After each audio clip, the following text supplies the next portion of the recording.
everyone, welcome to my channel. So today I'm going to be working with some clip-in extensions from Eayonhair. So these clip-ins are a little bit different.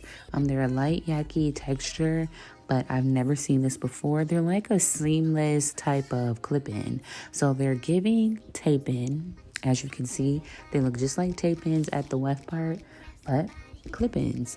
So I wanted to try out a kind of a different style with them just to see how seamless they really are. So I'm doing half up, half down, which I typically do with my clip-ins anyway, but the way I wrapped the ponytail was different. So it worked out beautifully. You guys will see in the end, but I believe it definitely worked out due to the way that the webs were.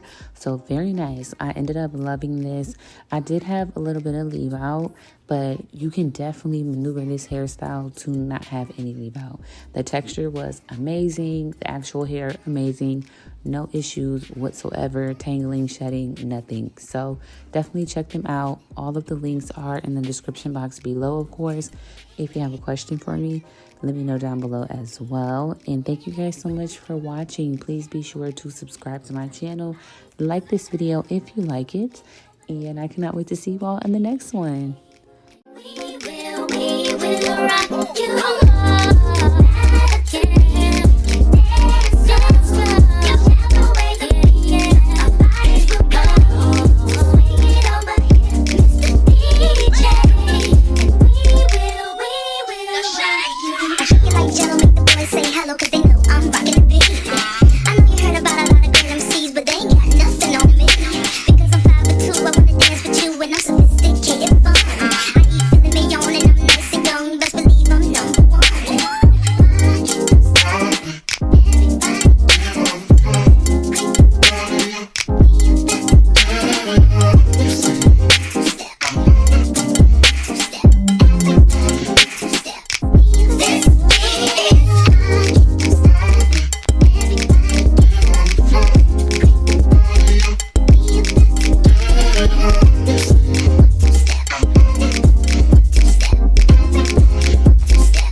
Everybody, my and Poppy came to